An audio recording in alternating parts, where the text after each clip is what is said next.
is Mr. Young. And it's foreign in your building, Mr. Oh my Young. God, foreign is actually in the building. Okay, hang on.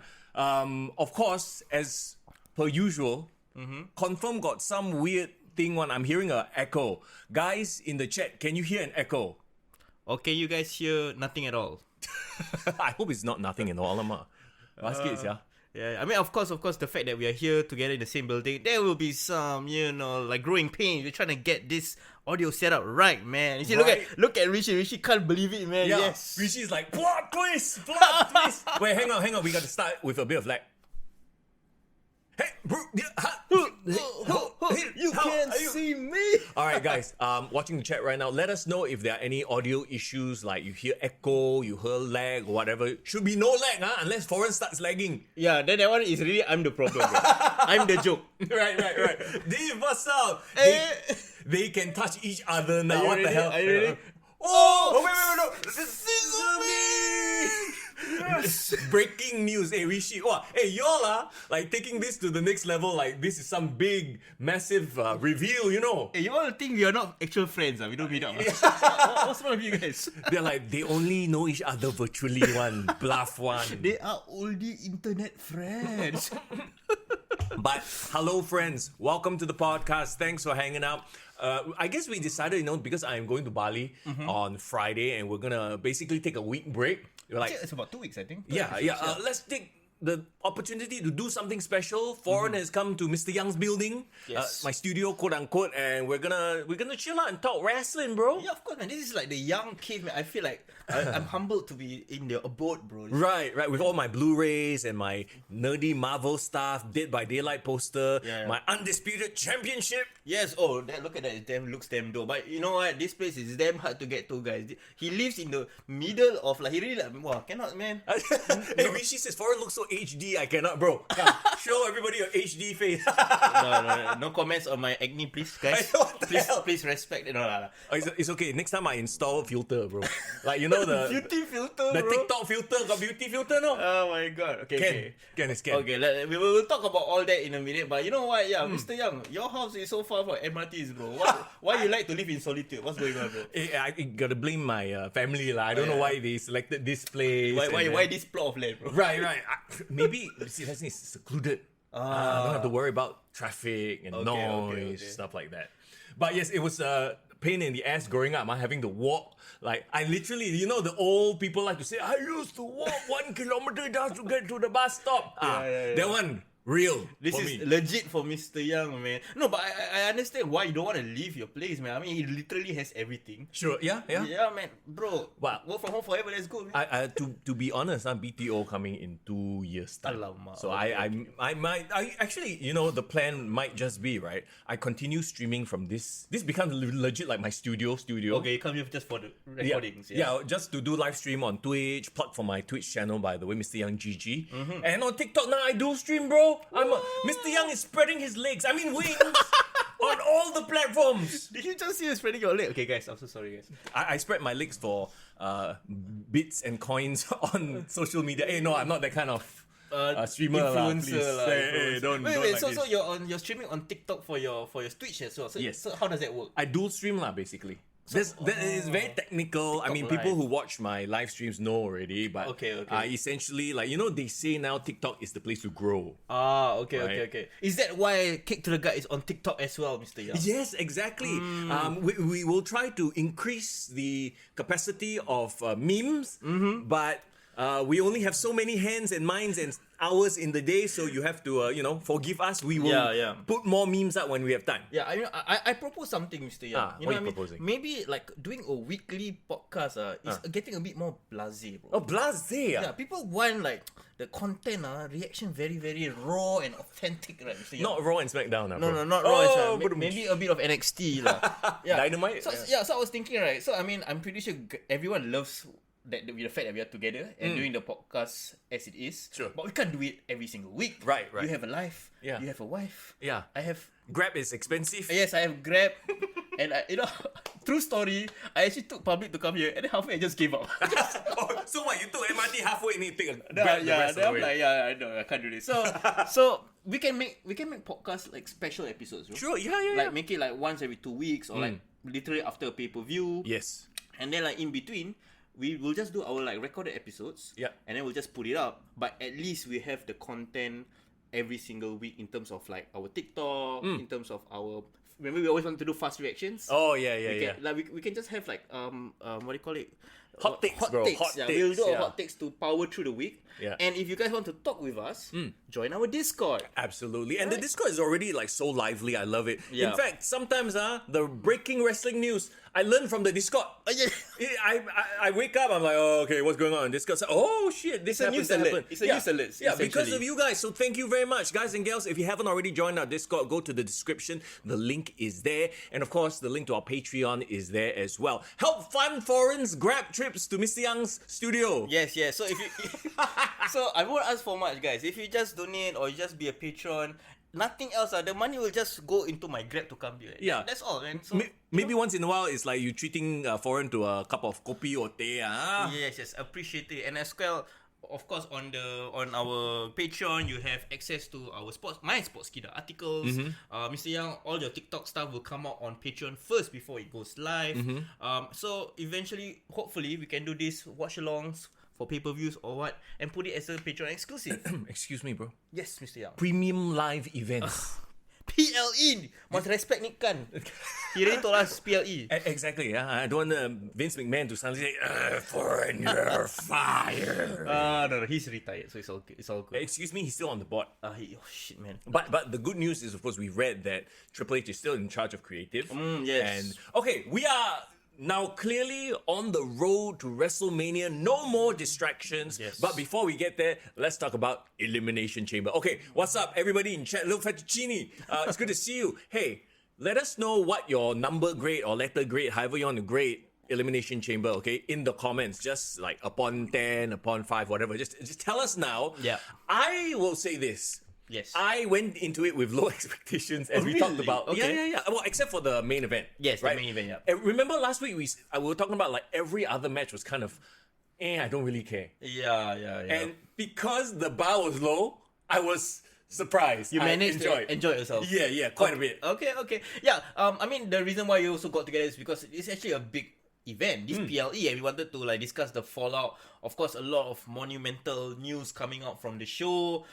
Incredible crowd, Montreal. Yeah, oh my god. So, okay, Canada loves its wrestling. There's a rich Canadian sort of history. Yeah. Obviously, Bret the Hitman Hart. Yeah. And of course, the Montreal Screwjob. So Yes. there's huge amounts of history there. Yeah, and when you were studying there in what, Vancouver? Was it Vancouver? No, I studied in Winnipeg, bro. Winnipeg! The hometown of one Chris Jericho, the Jericho Appreciation Society. Now I feel ashamed. Ashamed of being a Winnipegger. It's okay, bro. You can just claim, Toronto or like Montreal. Claim Toronto. Yeah. You know, if I want to claim Montreal, I need to be able to speak French. They are French-speaking Canada there. Oui. Je m'appelle. Oui. That's all Je I veux know. jouer. That's all I Hey, know. kick to the gut. Now in French, ladies and gentlemen. Turn on your subtitles to understand what we just said. Oh my god, okay, but first of all, the reason I said that was because you know firsthand the Canadian audience, like, how into wrestling they were, especially during that period.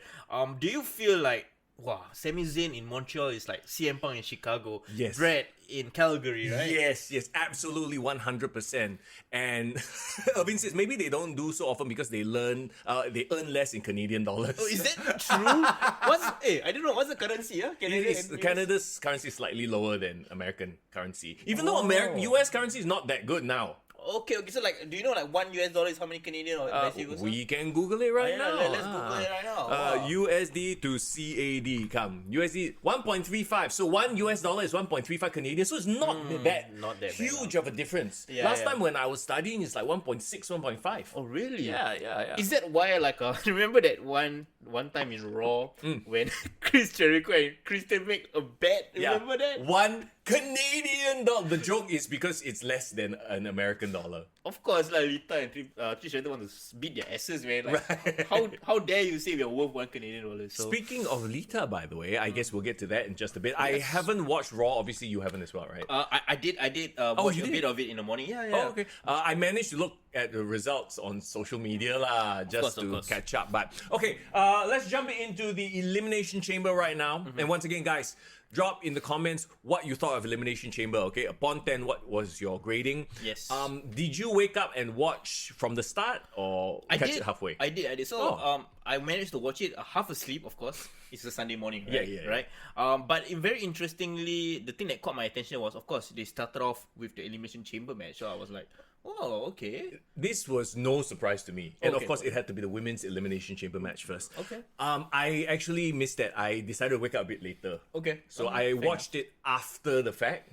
And actually, I was also, I was pleasantly surprised. Like I said, I have a very low bar for this. Yeah. I still stand by my, what I said last week, that this didn't need to be an Elimination Chamber match. It could have been a gauntlet match. It could have been a tournament. It could have been anything else. Yeah, they were missing a lot of the stars, right? Yep. They didn't have the likes of Bailey. There was no Becky Lynch, but of course, in storyline, they kind of lost their triple threat match. Yeah. So I felt like it was lacking a bit of star power, but on the flip side, I felt it gave a lot of shine to some wrestlers that wouldn't have gotten the shine. Big shout out to Sean Rick. What's up, by the way? It's good to see you. Sean Rick. Our fellow radio DJ / pro wrestling fan. How we doing? I love it. We're seeping into the mainstream in Singapore, right? That's right. Wrestling. Okay, so you talked about giving a shine to certain people. I guess you're talking about people like Liv Morgan, Raquel Rodriguez. Yes. I don't know, bro. When I see Liv Morgan in there, I still feel like she's not ready. I feel like she is half a step off. What do you think? Okay. Liv Morgan is a bit of a mixed bag for me, right? Yeah. Like we were all on the Liv train, trying to encourage her, wanting her to succeed and becoming the women's champion, and she did that. She did achieve all of it, right? Yeah. But the thing that happened at SummerSlam last year really screwed up her momentum when she was supposed to be the babyface. She had a fluke win over Ronda Rousey. Do you remember this match? Yeah, and then they booed her? They booed her because they were like, hey, why are you babyface? Why you cheat? Yeah. Right? I don't know if they pushed her too fast. They got her there too fast before she was proficient in the ring. It reminds me of Trish Stratus, right? Yes. To be honest, when Trish first started, she was just eye candy.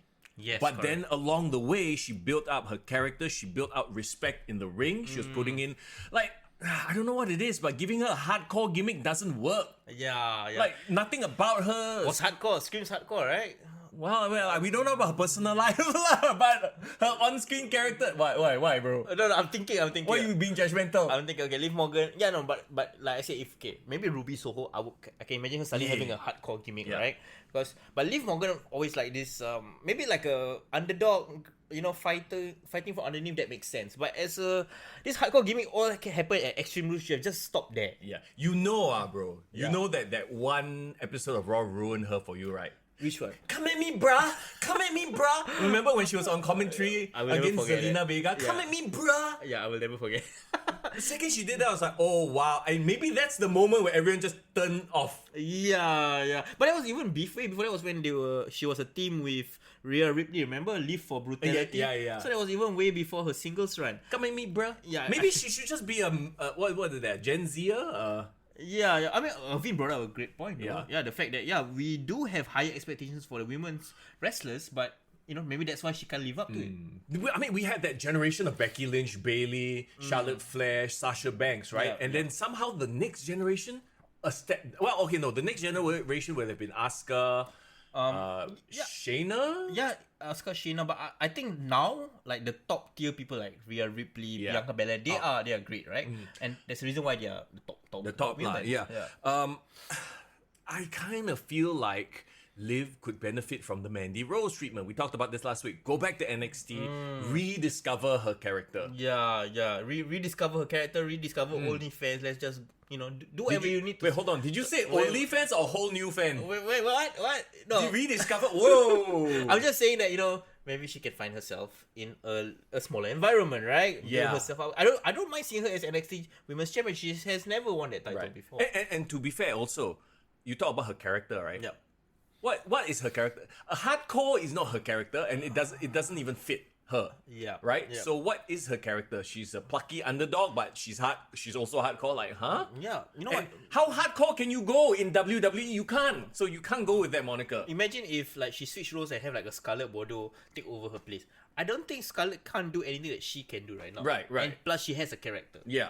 Right? Yeah. So yeah, I think for Liv Morgan, actually, yeah, she just needs a lot of work, lah. I'm sorry, lah, but when she was in there because it was her and Natalia starting, right? Correct. You could tell there were so many miscues. Natalia is still telling her, slow down, do this, do that. It's like, wow, this is not NXT, leh. Yeah. And very interestingly, like I saw like of course Canadian crowd of course will go for Natalia, but I saw some of these women actually really do a great job. Like of course I don't know we're kind of going ahead, but Raquel Rodriguez when she came into the ring, I felt like wow, her babyface fight was really, really strong. Yep. But the problem is I'm so used to her as a heel in NXT. Big Mommy Cool, remember? Yeah. I think the problem is because now you have a Rhea Ripley. It would be too similar. Big, strong woman, heel. Okay. So yeah, but her like babyface Smiley Rodriguez is not working. It has no character. It really has no character. She's just there smiling. Yeah, I want her to show a bit more age because she has the potential to be that way. Well, the inevitable heel turn, Yes. hopefully will make her stand out, lah. Yeah. Oh, Rishi brought a great point. So Asuka coming out to kill Carmella was great.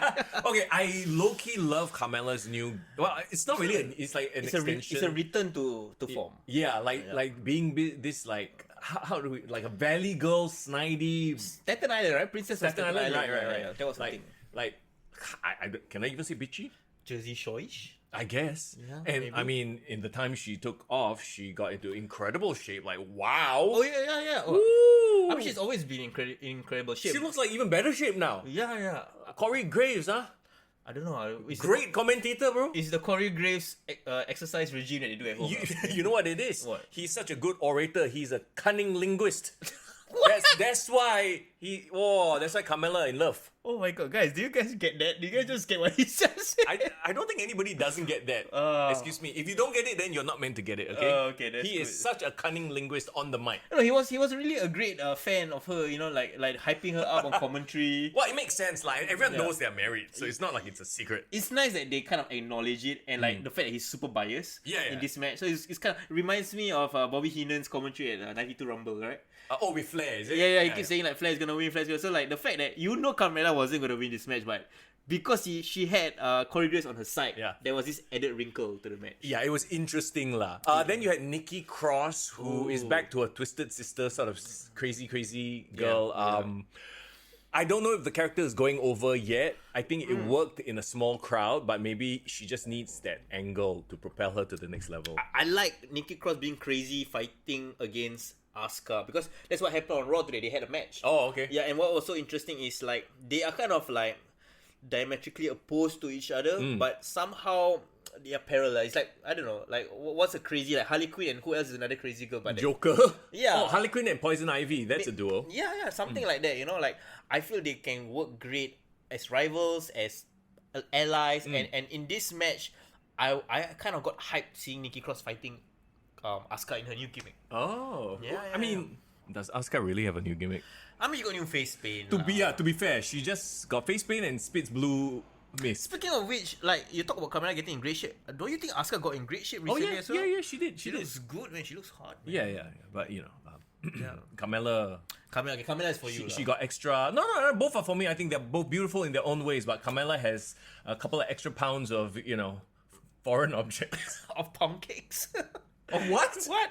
Foreign objects, bro. Foreign objects. Foreign object. You wish, bro. I wish. These are not foreign objects. These are real. It's all natural. Okay. Okay. Who stood out here? Other than, I mean, Raquel kind of did. Yeah, Raquel for me was the one that like caught my eye. Other than Asuka, of course Nikki Cross, right? But it was inevitable, man. I think Asuka was the right choice. Yeah. Foreign will not object. What's going on, Irvin? will not object to being in. Anyway, yes. Oh yes. I'm pretty sure my girlfriend is watching this stream. By the way. Oh, habis. That's it. Sleep on the die. floor tonight. Sleep. Okay. Anyway, Asuka winning made all the sense in the world. yes.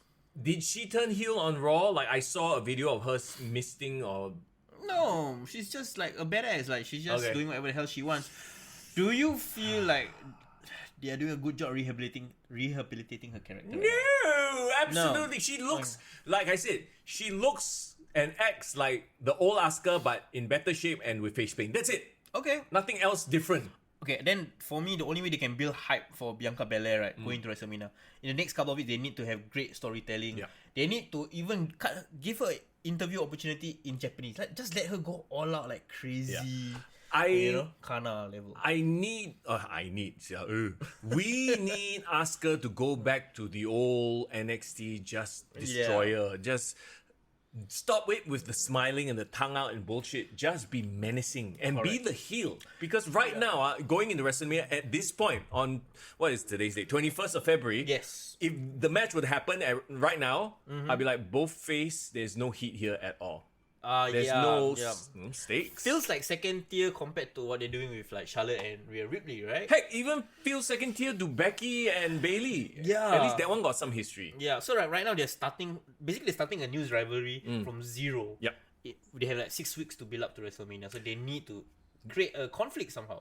Okay, so WrestleMania is the combination of feuds, right? Yes. But not always. Sometimes they extend over to the next premium live event. Yeah, they start the feud. Yeah. Could this one be one of those where it extends past WrestleMania? But perhaps because technically their first encounter will be at WrestleMania, Correct. right? Yeah. I would like them to tell the story of how Asuka has never won the big one at WrestleMania. She always fails to deliver at WrestleMania, right? But okay, now you have a situation. The crowd will root for both. Yeah. So the crowd will be flat. They will be confused. And I don't see Bianca Belair turning heel anytime soon. So where is the interest in this match? Are you telling us that like Asuka needs to find that vindictive villainous side? Yeah. She needs to be the clown. Yeah, she needs to spit mist and like dig her eyes out, do something dastardly, be the heel. Because like I said, as it is right now, I feel like the audience will be so split. Okay. I get what you mean. So, like I said, I trust WWE's production team. So give them 6 weeks, let them cut vignettes, promos. They'll do a great job. But of course, this won't be the marquee match. And unfortunately, the moment Rhea Ripley chose Charlotte Flair, Bianca, too bad. You're just down on the card, I guess. And I think we've talked about this to death, but Bianca Belair as a babyface champion so far has been kind of meh. Yeah. No, we talk about it all the time, how she is a much better chaser of the title than actually a champion. I still remember her WrestleMania entrance from last year. Still gets me hyped. Oh yeah. Thinking about the one with the band, band, right? Yeah, The marching band, high school band. So like, of course, throwback. Those who know me I used to was part of marching bands all the time. So I love Bianca Belair's entrance. I love John Cena's entrance from WrestleMania 24, 2008. So she's great for the spectacle, right? For the big main event matches, but I don't think she knows how to build matches, build stories towards it. Well, hopefully that they figure out a way to build this towards. I don't know if this means adding Alexa Bliss to the mix. Oh, really? Alexa as Bliss? a heel. A fully transformed Alexa Bliss, quote unquote.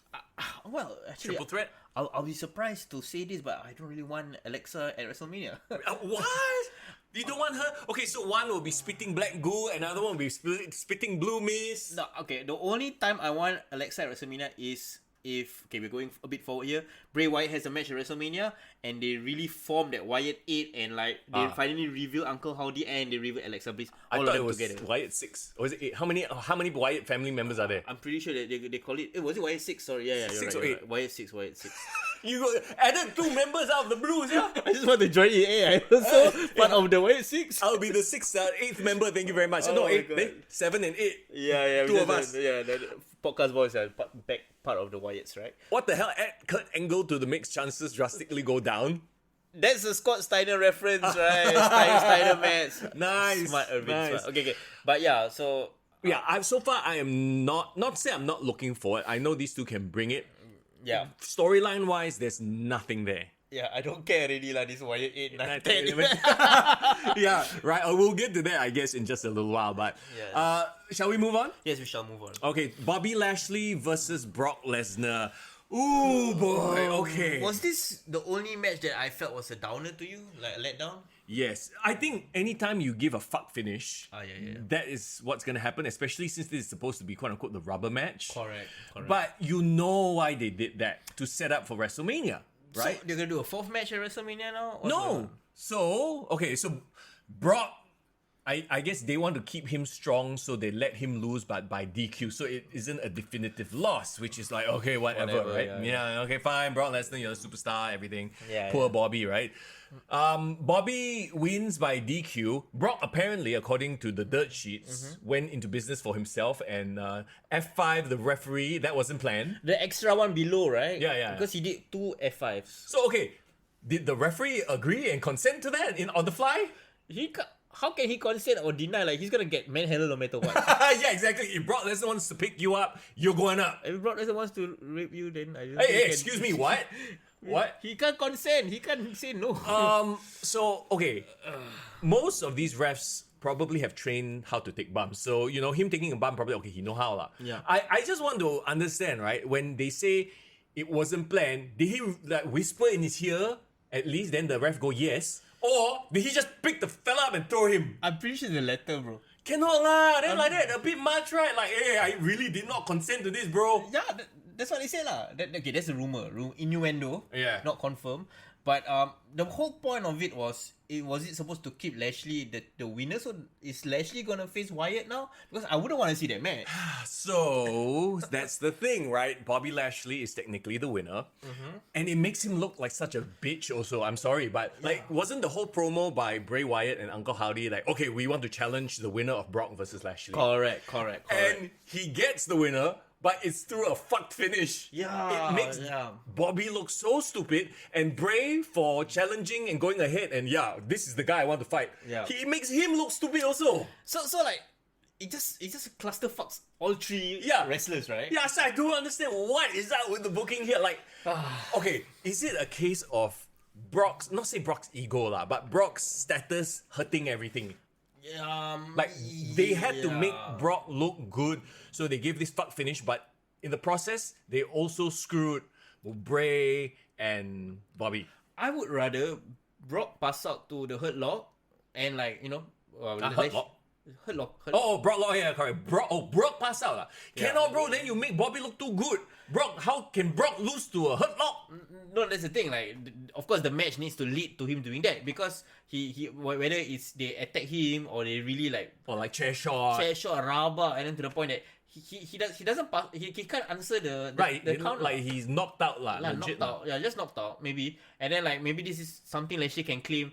Brock won't look bad, one. But then again, right? Yeah. The last time Brock was put down, literally they buried an entire bunch of debris on him, all the Usos, and Paul Heyman climb on top. So you cannot say he already has a very established power level. It's Thanos level. You cannot all of a sudden have Ant-Man beat Thanos. I still don't know how he managed to survive all that. Like, literally wasn't Roman Reigns sitting on top of him, stomping on him and stuff.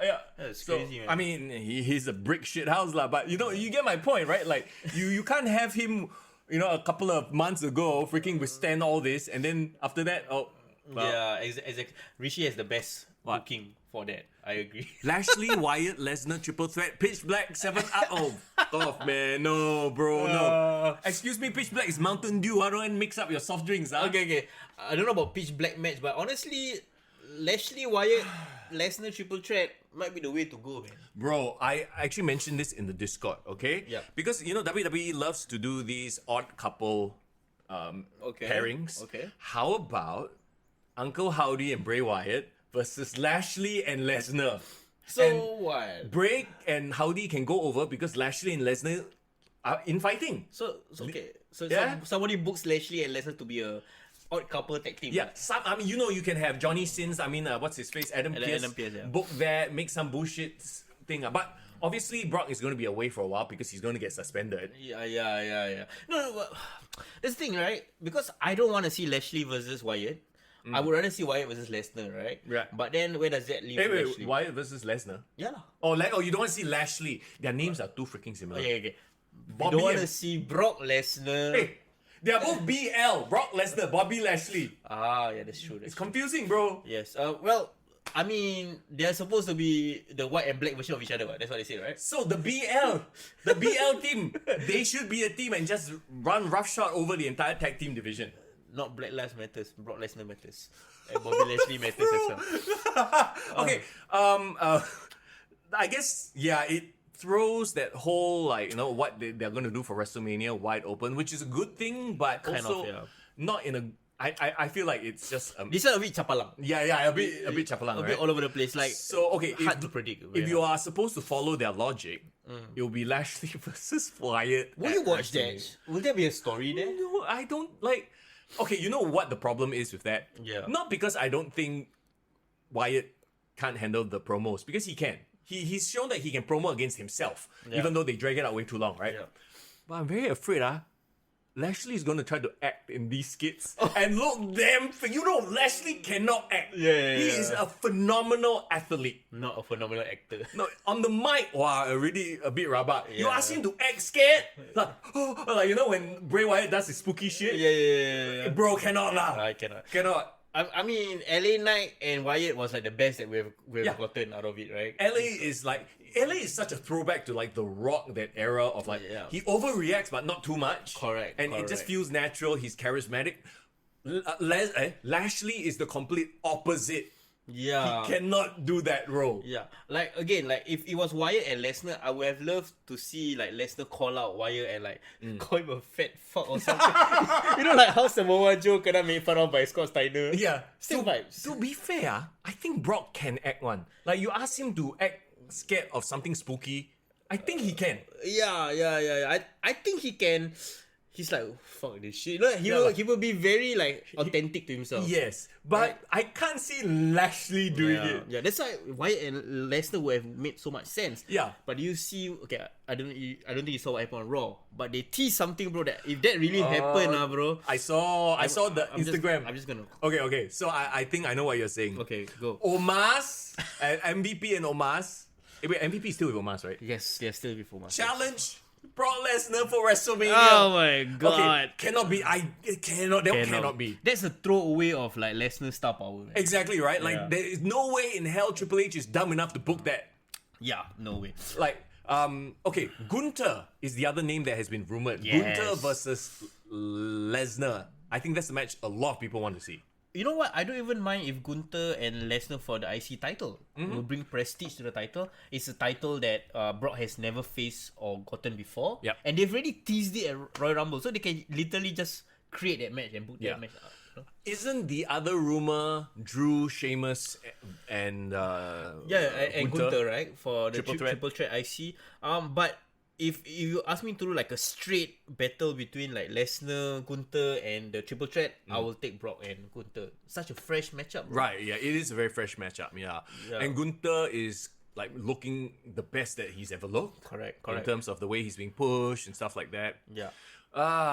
It's interesting that there are all these permutations. Yeah. But it's also very scary that they might completely bungle it and give us the worst permutation possible. Yeah, I mean, come on, no one wants to see Brock versus Omos. No, oh my god, come no. on. Yeah, but well, Dave, like you said, Gunther deserves a spot at WrestleMania. I think he deserves a featured spot. He deserves to be like, you know what? Every time WrestleMania, there will always be like 2 or 3 matches, not the main event, but those are the matches that people want to see. Yeah. Right. Yeah. Would you take Gunther versus Omos, but Gunther annihilates Omos? Gunther versus Omos on a Monday Night Raw or SmackDown, maybe yes, but not in WrestleMania lah. Come on, bro. So you're saying that Omos shouldn't be on WrestleMania? No. But you know they want him. He's the Giant. They need to pay off the Giant. Cock lah, give it Andre the Giant Battle Royal or something lah. Omos the Battle Royal lah. Okay, what about Omos with MVP, and MVP is still trying to court Bobby back, right? Yeah. Omos and Bobby versus Lesnar and Bray. Oh, bro, you are just putting random heavyweights together. Bro, this is my GM mode. Anyhow put together a fresh match. Hey, speaking of which, WWE 2K23 is coming out next month. Next month. And okay, I know this is a random sidetrack, Yeah. But obviously I'm gonna play it on my Twitch channel, Mr. Young GG. Also on TikTok, Mr. Young GG, streaming there as well. Yeah. But how fucked up is it that AEW Fight Forever that was supposed to release last year is now Delayed is literally TBA. There's no release date. No release date anymore. Nobody knows, bro. Nobody knows when this thing is coming out. And the 2K23, WWE 2K23 is coming out before the freaking AEW game. You know how backdated AEW's game is gonna be? Bro, Fight Forever came out, was announced 2019, the first time. Yes. Right? Since then, WWE has released 2 video games. No, Yeah. 3 video games. Yeah. The shitty one also. Yeah, so it's like, what are you guys doing? By the time Fight Forever comes, really, we wait forever. No, it's AEW wait forever, right? my Like, God. all your cover stars are gone. Yeah. CM Punk is gone. Cody Rhodes is gone. The my FTR might be gone already. Yeah, Cody Rhodes was supposed. He's still gonna be in the game apparently. Cody is going to come out in a video game in 2K23 before AEW Fight Forever. Wow, That is ridiculous. How ridiculous is that? I heard the issue is because of some ratings, right? They couldn't get their teen rating or something. Oh. There was too much blood or something, so they have to like redo the Yeah, game. blood and alcohol consumption and you go and make it so that people say shit and fuck. Yeah, so apparently they have like the death match Yeah. featured in the game. And apparently the death match, they can literally make it like a murder scene. That's Oh. what Kenny Omega said lah. Oh my. So yeah. See, this is the problem when you get somebody who's not a game developer to go and freaking be there. And like, I get it, you have a passion for games, right? Yeah, like, yeah. I have a passion for games, but I'm not going to go to 2K and tell them how to make their WWE game. Yeah, I love FIFA, man. Come play football for nuts. Yeah, right, exactly, right? I like to fly in planes. I'm going to fly a plane. Yeah, exactly, right. You know, but the point is, right, I feel like this is just a vanity project, bro. It's probably like one of the things that Kenny Omega said, like, if you want to sign me, let me start my own game division in this company. And that's what they did. Probably, yeah. And then now it's like, it's not bore fruit. Just like how the women's division that he was in charge of did not bear any fruit. So, does this mean, according to my sources, apparently Triple H is making a play for Kenny Omega to WWE? Okay. Will he really throw in the towel and do that? Okay, I feel like, right, maybe under the right influence, in the right atmosphere, Yes. he will be a huge benefit because there's no doubt that he can perform. Yeah. And we've seen him in matches before. Remember, we watched the one New Japan match where there was actual psychology. So if he's willing to listen to Triple H, the agents, whatever, and they tell him, okay, don't freaking go out there and do every single goddamn move under the sun. Yeah. Pace it out a bit. He can have WrestleMania moments. Yes, I think separating him from the Young Bucks might be a great idea. So, you know, it's like... Let him stand out on his own. Yeah. Stand on his own, right? You know how some people are like, you know, good upstanding citizens by themselves with their family, but then with their friends are horrible, just like chaos, right? I think that's what Kenny Omega is. That's what the Young Bucks are. Young Bucks are bad influence. No, Young Bucks and Kenny together. Yeah. It's like your secondary school friends. You 30 years later, if you still hang out with them, you will still revert back to those like immature kids. Yeah, exactly, right? Yeah. Okay, is that Jason? Oh, what's up, Jason from Brunei? Why is foreign so clear? Excuse me, Jason. He's literally in the room with me. Bro, this is not virtual reality, bro. Yeah. I'm literally beside Mr. Yasin. I can touch him. Oh, yeah. Hey! Wait, hold on. All right, so that was a huge long segue talking about Bobby Lashley, Brock Lesnar. Yeah, Jason, for Liv Morgan and her Daisy Dukes, we didn't specify on those topics, but we talked about Liv Morgan a couple of minutes ago, so please you can go back later. Her Daisy Dukes will not save her from being not ready for the main roster. No, I'll it's just put it terrible. out there. Yeah, no, I don't care how attractive she is. There are a lot of attractive people in that ring. Yeah, especially Gunther, very attractive in the way he beats up people. The mat is sacred. Yes, sacred, you like it. indeed. You like that. Let's move on then. Edge and Beth Phoenix versus the Judgment Day, Finn Balor and Rhea Ripley. Yes. I hate. Okay, I've said this before. I low-key hate that Finn Balor has become like, even though they always say he's the leader, he feels like a lackey. He feels like a jobber. In the group, right? Yeah. I know they're trying to give him face, call him the leader, but actually we all know he's not. No, because they don't present him like a leader. Unfortunately, even you can say something, but there's a difference between showing it that he's a leader, right? Yeah. He definitely felt like a badass leader when he was back as the Prince in 2019. Yes. Right. Can I say that I felt like Dominic with his heat, his Latino took away a bit from this match. I feel like when Beth and Rhea were working hard in there, the crowd was chanting "Dominic sucks." F you, Dom. Yeah, F you, Dom. I was like, but the women are in there like doing such a good job. Yeah. Right. So I was a bit annoyed at that. My attraction to this match was actually watching Rhea and Beth Phoenix going at it and like literally beating each other like proper stiff strikes, bro. I know I said this on the Discord, right? Yep. I was like, I really want to see Rhea versus Beth one-on-one. That match has not happened yet. I don't know, maybe it's because Beth cannot go a full match. But no, she looks fine, right? She looks great. She looks amazing. Bro, we haven't seen this kind of brutality in a match since like Bull Nakano versus Aja Combat in the 90s, man. Like, I mean, my women's wrestling is not up there, lah. Yeah. But I know, like, they've definitely taken references. Apparently, I don't know, one of them. Beth's outfit was a throwback to Bull Nakano. Bull Nakano, right? Face paint also. Okay. I was thinking a bit more. Maybe they didn't mention it, but I think they reminded me a lot of Luna Vachon as well. Oh yeah, right. Yeah. The way Beth did it. So like I was so enraptured by both of them fighting, even more than Edge. Did you just say enraptured? Yeah, bro. Bro, what? Where did you get these thesaurus.com? Bro, a writer, bro. Oh, it just comes to me like that, bro. Enraptured, ladies and gentlemen, the word of the day. Enraptured. Enraptured. Sounds like a good finisher, bro. And the enrapture? Oh, enraptured. Doesn't somebody have a finisher called the rapture? I think so. The rapture feels like Armageddon or something like that, right? I think Somebody Google it and let us know, please. Thanks. Okay. Yes. Speaking of it, Dear Variety said, look, we all know Mommy wears the pants in Judgment Day. That is true. Unfortunately for Damian Priest and Finn Balor, but apart from that, I mean, it was kind of an obvious match that Edge and Beth have to get the win lah, because this is the end of this is the blow off already. Yeah. Can I give props to Dominic though lah? I feel I need to give props to him because bro, when he started out, he literally is fucking bland. Yeah. There's nothing that makes him interesting except that Rey Mysterio's son. Yeah. But now, bro, he literally I really feel he's Latino hit reincarnated, but a wooden version lah. But he looks good. He looks like a wrestler now. No, yeah, he does. He looks like he has character. Yeah. He's very hateable because he's trying to present himself as being hard from jail, and we all know like, wow, it's poser lah. He keep talking about being in jail for how many weeks lah. Spend so long. Jason says foreign and young in the same room is enrapturing. Oh, so sweet. Guys, I know you guys like to see us together more often. Hopefully we can make it work. Okay, so back to this, right? Like, is this the end? Because, like I said, I still want to see Beth versus Rhea, but we know Rhea has a date at WrestleMania with Charlotte Flair, so that's the end of that already. So I feel like it's a wasted opportunity. Yeah, but I feel like you shouldn't leave Finn Balor, Damian Priest, Dominic Mysterio off the card, because I feel like Dom is like at his hottest right now. Well, I mean, isn't the logical thing at WrestleMania father versus son?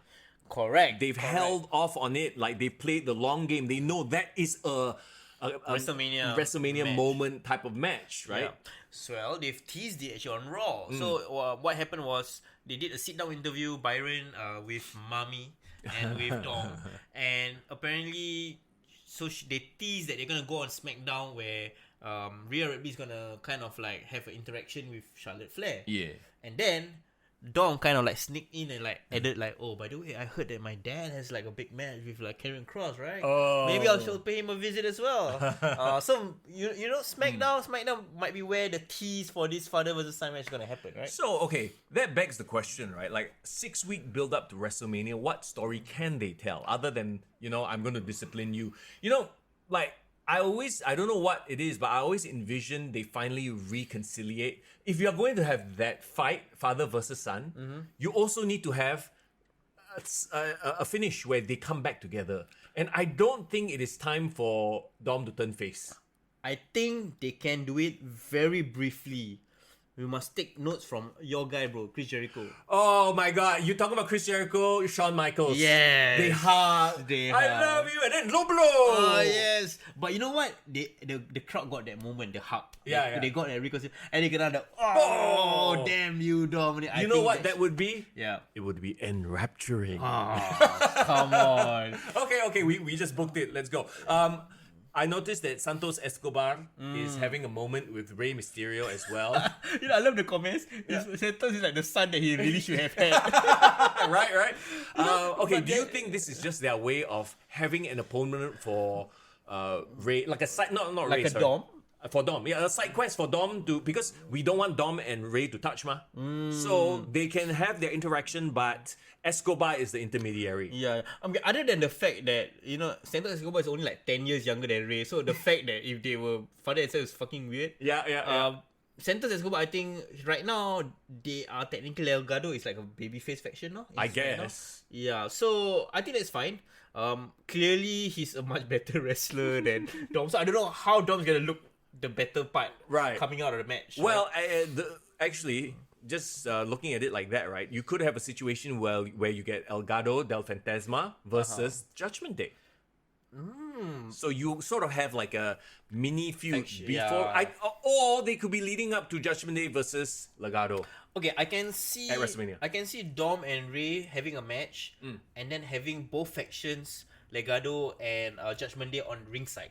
I don't think they will have a match on their own. Yeah. So at least this includes like the young and up and comers that they want to feature, like Santos Escobar. Correct. So I think it's a way to get them on the card without actually giving them screen time for match. Dave, I know it's weird, right? But I think they're trying to turn Santos face to make him be friends with Ray, because honestly, going into WrestleMania, Santos Escobar and Legado have nothing going on for them at all. So unless you're gonna do like a tag team turmoil or just chuck all of them in the Andre, that's like the cheap hit, like cop out. I don't know. I think better to do just throw them in the Royal Rumble. Chad Gable, Otis, Dolph Ziggler, Baron Corbin, all will be in the Andre the Giant Battle Royale. Yeah, so like other than that, I feel like the story will be definitely Dom and Ray. It's just how they're gonna get there, right? Do we know if Ray is injured? No, right? Okay. Ray is just chilling on SmackDown, getting beaten up by Karen Cross, bro. Another guy that needs to go to the Andre the Giant Battle Royale. Okay, so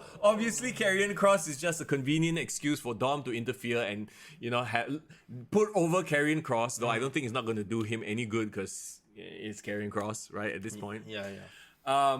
Santos versus Damian Priest actually would be a really good matchup. Yeah, I would love that. But the problem is, right now the IC and the US title is really, really stacked. Yep. Like the roster, Absolutely. the champions are stacked. They really feel like kind of almost upper mid card or almost main event level.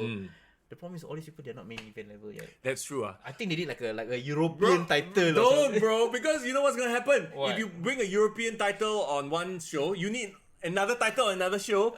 Then what? North American title. Cruiserweight lah. Resurrect the cruiserweight. What happened to the former cruiserweight champion Kyle O'Reilly? No, I thought they combined the North American and the cruiserweight title. Yeah, they did.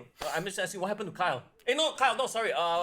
What's his name? The most boring member of the Undisputed Era. No, not Bobby Fish, not Adam Cole, not Kyle. But Roderick Strong. what happened to Roderick Strong? How can you forget Roderick Strong? He hasn't shown up on AEW. He's just been doing nothing at NXT. I think he took a break. Maybe he's recovering from injury. Maybe. Okay. Yeah. I don't know why the most boring guy. They out of all 4 members, they're going to give him a faction to run. Yeah, good luck, bro. Yeah, clearly that's what you see what happened. Nothing. Yeah, exactly right. They had to disband that ASAP. Okay, so moving on then, I guess we got the Mysterios clashing at WrestleMania. Yes. Creating your WrestleMania moment.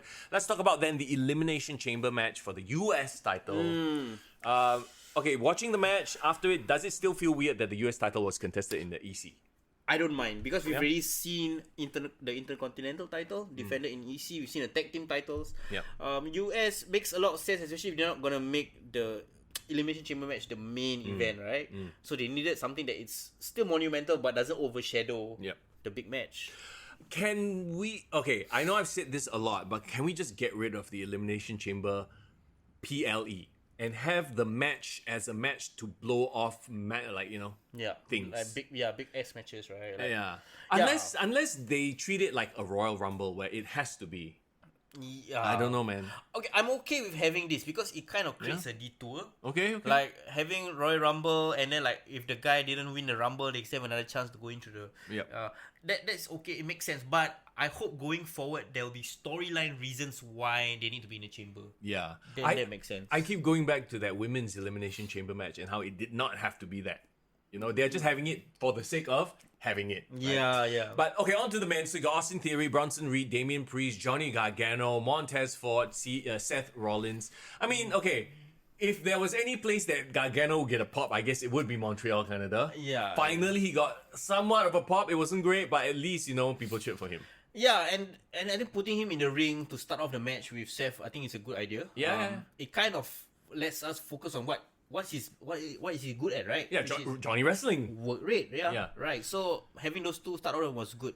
But who impressed you the most in this match? Who kind of like caught your attention? I know this guy should have been pushed to single stardom a long time ago already. And Rishi is talking about him right now in the chat, talking about Montez Ford. Yeah. And it's not just because he's athletic. He looks great. He has the charisma. He can be one of those. He can be a merch mover.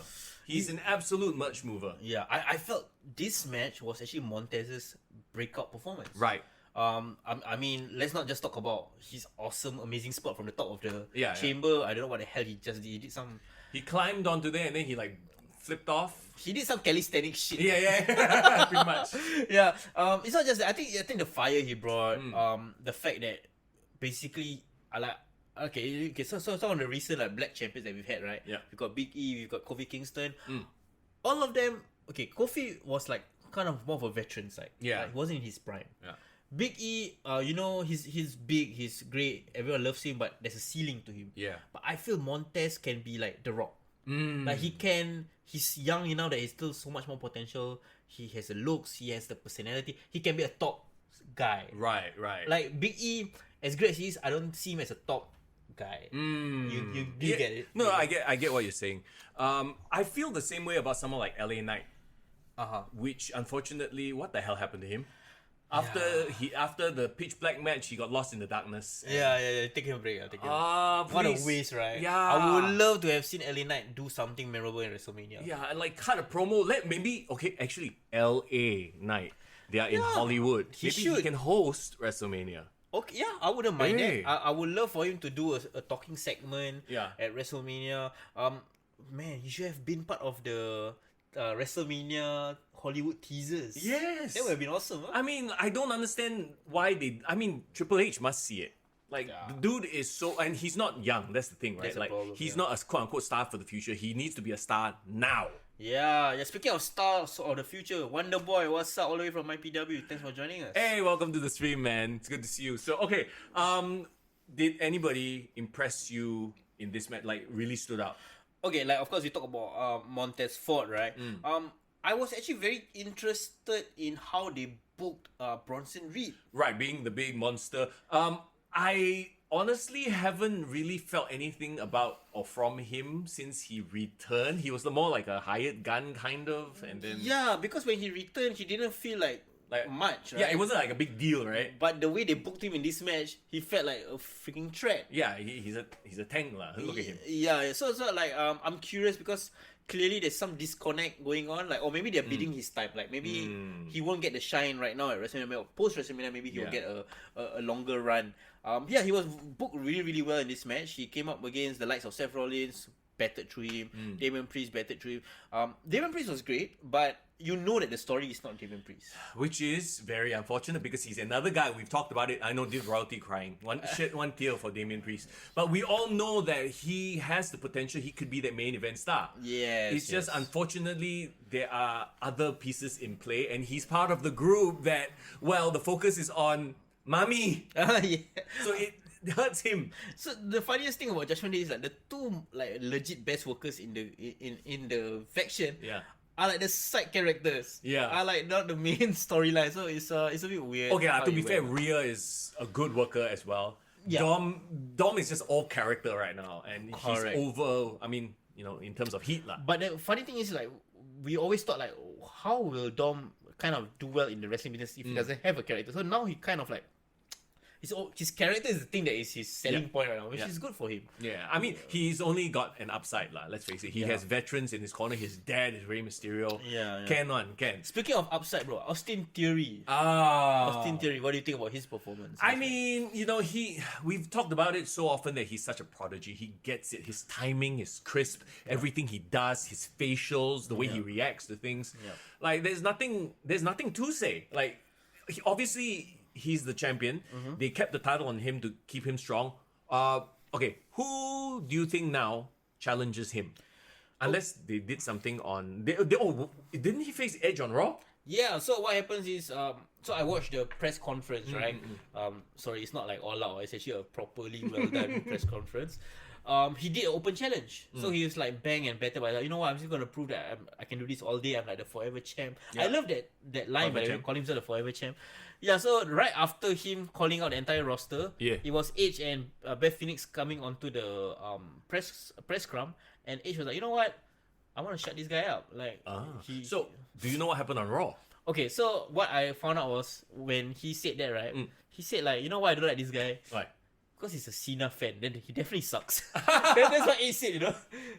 Like the way Edge called Theory a Cena fan? No, so like Edge says like, oh, I heard this guy is a Cena fan. That's why he sucks. And then, so it was like a short. But I think it's a nice callback to their rivalry. Right. But then Edge say like, but you know, at least with Cena, he's a hard worker. I respect his work ethic. But what about you? Okay. So they were kind of like teasing like they're gonna have a rivalry, but it was quite definitive. This the match that they had on Raw.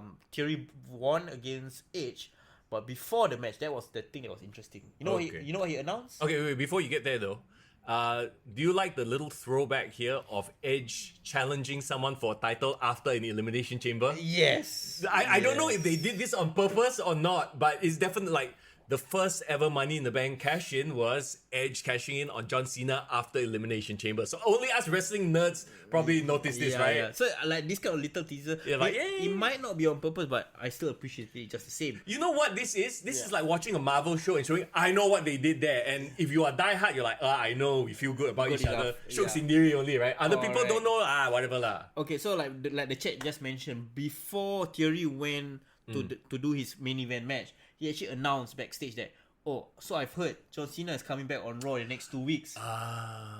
So you know where that's gonna go. Okay, I like it. Cena versus Theory, and Cena famously did his US Open challenge, US title Open challenge. Correct. Cena is a bona fide Hollywood star now, Mr. Peacemaker himself. Maybe he'll come to the ring as Peacemaker.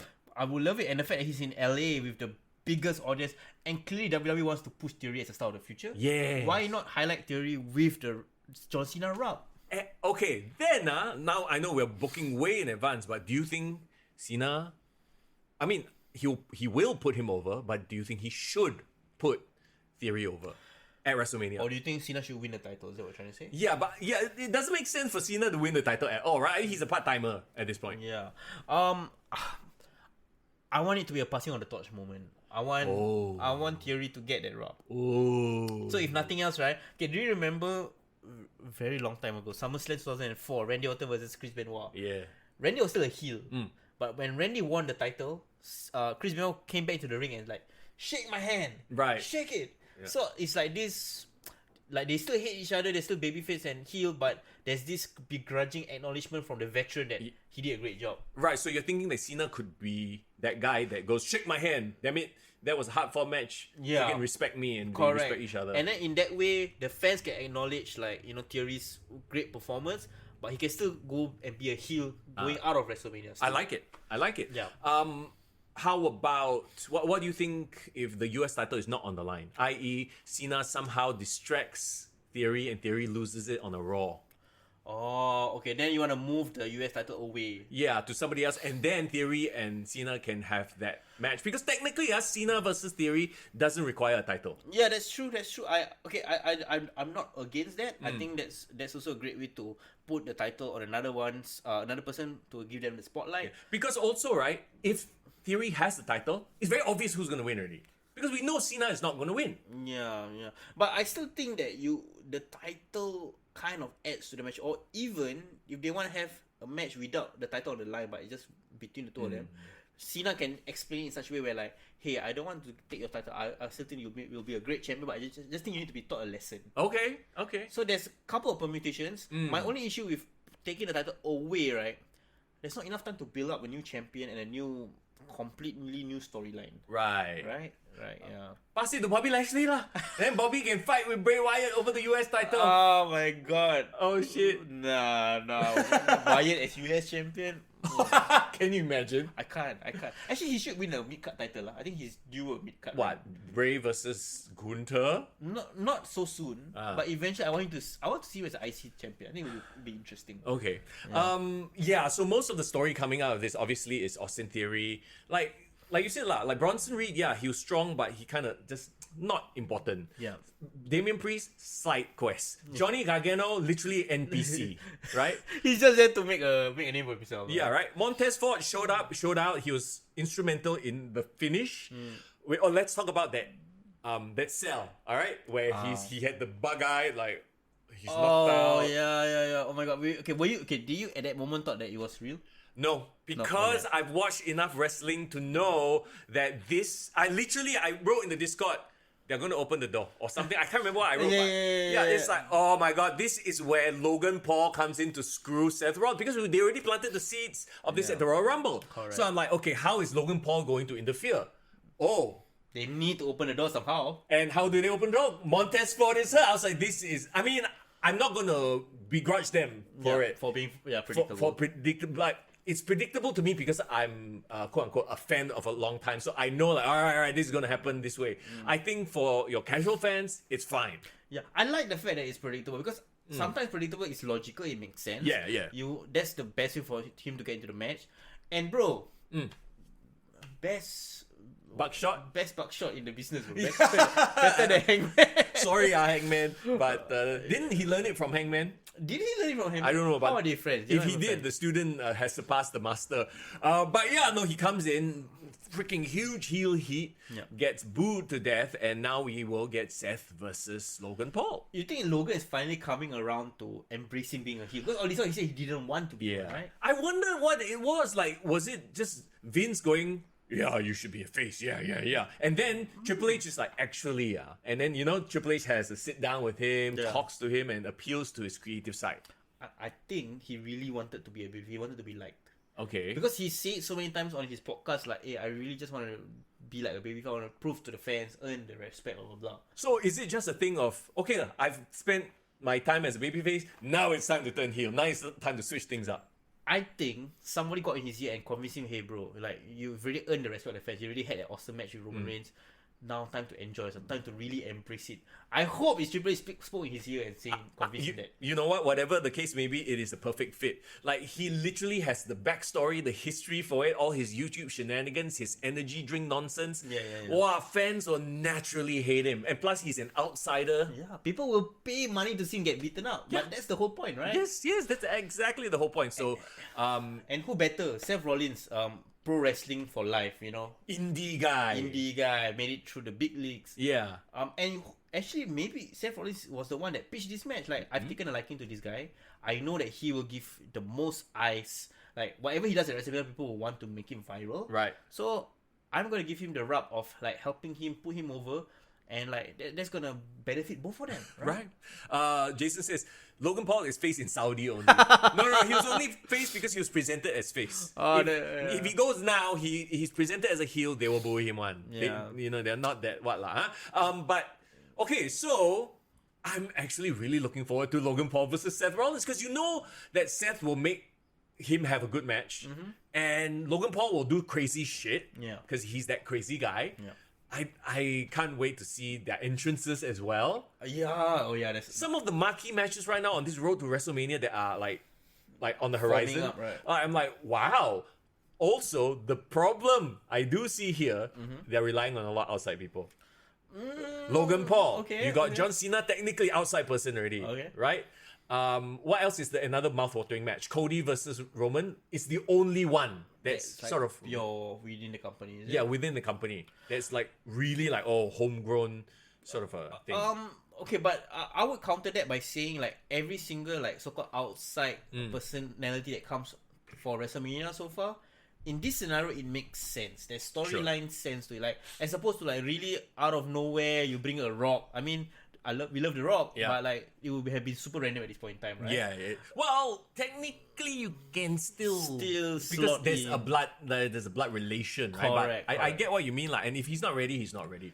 I mean, how long till they announce Pat McAfee is going to be back? Confirm he's back for WrestleMania one. Yeah, I don't know whether it's a match or what lah, but maybe that will be interesting. Commentator lah, so it'll be Yeah. Michael Cole, Corey Graves, and Pat McAfee. What do you think of Seth Rollins' Joker impersonation? Oh my god, it was so over the top. Yeah, and it was yeah. perfect for him. He's the dude that literally dances to the ring. Yeah, bro, I'm liking the fact that they're bringing back these Hollywood shows, No. parodies, man. Yeah, like what was that throwback to which WrestleMania was it? 21. Oh, 21. 2005, yeah. Yeah, where they did it in LA, Hollywood as well. Yeah, so yeah. it's a beautiful throwback, and you had freaking Becky Lynch come out as Batman or the Man, I guess. I don't know. Batman. Walao, Irvin says Ariel Hawani versus Jonathan Coachman at WrestleMania. Stop it, What happened to Jonathan Coach? Is he still alive? Yeah. Oh, actually, speaking of Ariel Hawani, so they had him in Yes. shots there. They had GSP there. And Which is dope. Yeah. To have them. it was so funny, like the shade they threw when Michael Cole announced him as he's a journalist, a proper journalist. He Unbiased. unbiased. Ask the tough questions. If you can't answer them, then whatever. Like he it was said, quite funny, it was a little jab at old TK. Yeah, so for those who are unaware, apparently TK is unhappy that Ariel is doing work with WWE. Whatever lah, TK, like he's such a child, Why he like so sensitive? He's a sensitive boy. He's like, oh, I become your friend. I give you so much access. Ariel Hawani, now you go to kiss the ass of WWE. Excuse me, give him so much access. Remember, he stonewalled him the entire interview. Oh yeah, it was a terrible interview. Yeah. Right? Then your fault lah. It's okay. You give crappy answers, of course lah. He's like, Irvin says Jonathan Coachman just trashed Ariel Hawani on Twitter, and Ariel owned him on Twitter back. Bro, Oh. would you like to see Jonathan Coachman versus Ariel Hawani? Isn't Coachman an ESPN guy? yeah, he is. Is he still in ESPN? I don't know. I'm gonna consult Google right now. Irvin, can you send it to our Discord? We would love to check out that story, man. Yeah. That's so interesting. So there's a cheap plug for the Discord. So guys, if you guys want to be part of the wrestling conversation beyond our weekly podcast, please consider being part of our Patreon, and from there, one of our mid tiers, you can actually join the Discord. You can continue talking about wrestling as well. Absolutely. Oh, apparently Jonathan Coachman said that Ariel Hawani is banned from UFC events. Oh, really? Yeah. Oh, because he's quite critical about Dana White and some of Dana's practices as well. Is Coachman part of WWE? Wait, why does it say here on the Wikipedia he's an American sports analyst and former professional wrestling personality, currently signed to WWE? Wait, somebody fucked up this. Wait, can you Wikipedia. scroll all the way down to his Current, current. Then return to WWE. No lah. Huh? There's no stuff after 2020. Oh no, there you go. The WWE has a television deal with NBC Universal, play-by-play guy. Blah blah. Hey, no lah, something is wrong here. He fell off the face of the earth after 2020. There's Yeah, no one can already. yeah. What is Jonathan Coachman doing right now? Can we click on that article? Oh wait, hang on, I want to click on his actual Twitter account. Okay, to see what he exactly said lah. Yeah, and maybe his account will say what he does right now. Yeah. Coach him up. CBS Sports, early edge and first. So he does football and like sports analysis on CBS Sports lah. Madden football. Oh, okay. Okay, there you go. Okay, interesting. But yeah, so he's like Charlie Caruso lah. They go back and they're doing like sports casting lah. Right. Essentially. I can't really find his tweet here. It must be a while back. I think you look at the article will be interesting. Yeah, so this is one from 411 Mania. Yeah, 411 Mania. And we'll see what. Right, wrestlers don't like him.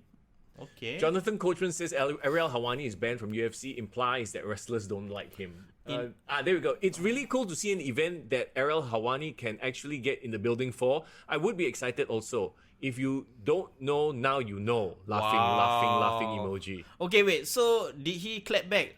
Okay, wait.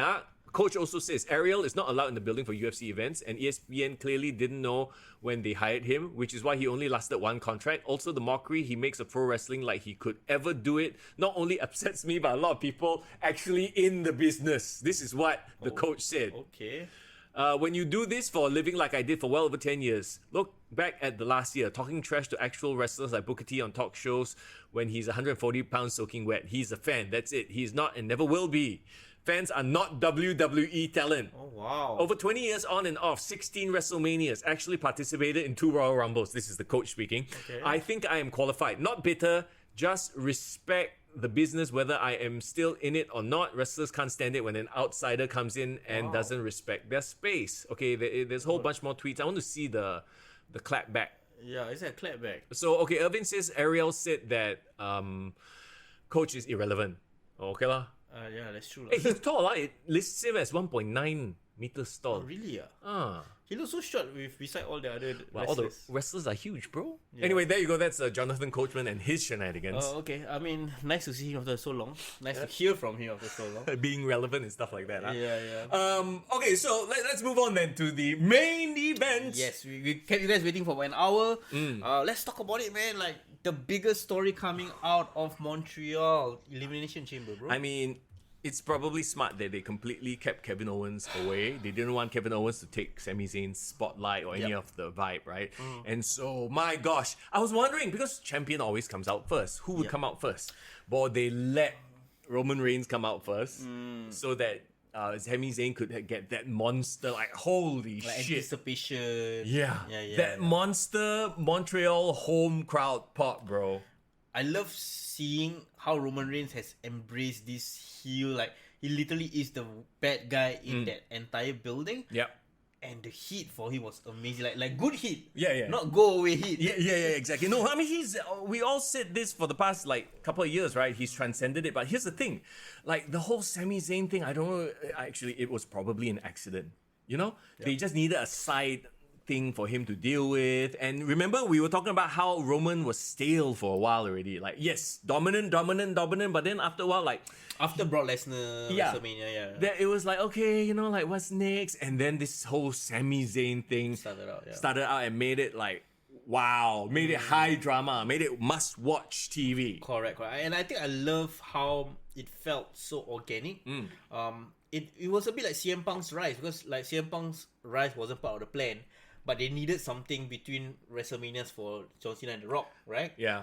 And his rise kind of almost threatened that momentum. So, yeah, very interesting. That's why I say this seems like one of those moments where they really should just pivot and go with it. Audible, Let Sami Zayn go to WrestleMania, because he obviously, you know, he's hot in his home crowd, but we've seen everywhere he goes, he gets monster pops. What I think I like the most about Sami Zayn, right, is he really reminds me of Mick Foley. Mick Foley, okay. I feel that he is this generation's Mick Foley, like a lovable, like average guy. You never thought he doesn't look like a world champion, but he just has that connection with the fans. Right. Yeah. So but bro, when they brought the wife on, right, and I'm like, wow, the wife is like such a like sweet, down to earth woman. Like how are you gonna like go against Sami now? Yeah. She seems like a girl next door. They seem like a perfect couple. They seem perfect, and like, you know what I like about the wife? What's that? Like, I have to pay respect because she really looks like a normal person. Like, she got wrinkles and She looks like a normal person. No. She got wrinkles. That was the best thing you had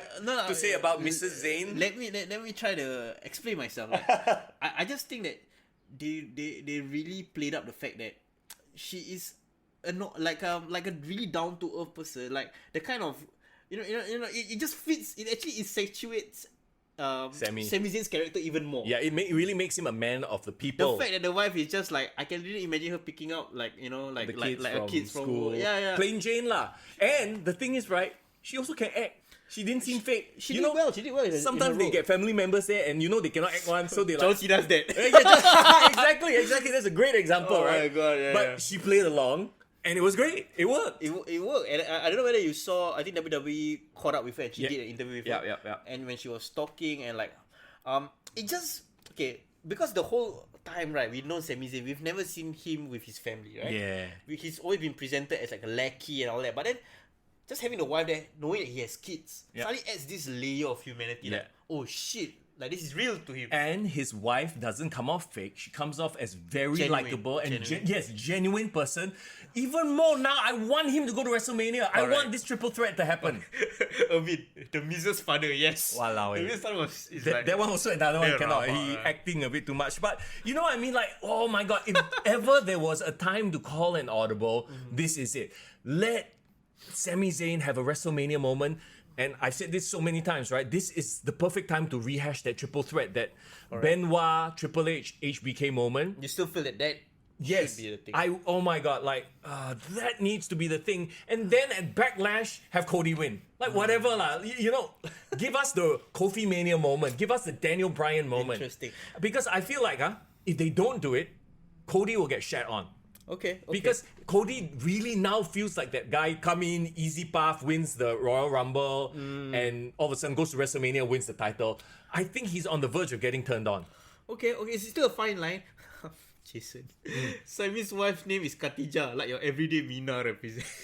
Is that really her name? Yeah, apparently her name is Khatijah. Oh. So of course, for those who didn't know, Sami is a Muslim. So I think he's Syrian born or something. Oh. Yeah. So so Montreal, Quebec, and I think the wife is also a Muslim. But Convert lah. could be a convert or could be actually born, because those people really look like Angmo, but they are Muslim. Oh, right. Yeah. Okay. So that I think just adds another layer. But I think, bro, you didn't see what happened on Raw. What happened? This might. Oh, Kevin Owens, right? Correct. So of course, okay, let's take a step back and review the match itself. So Sami Zayn, of course, I think had one of the best babyface performances, fighting for underneath.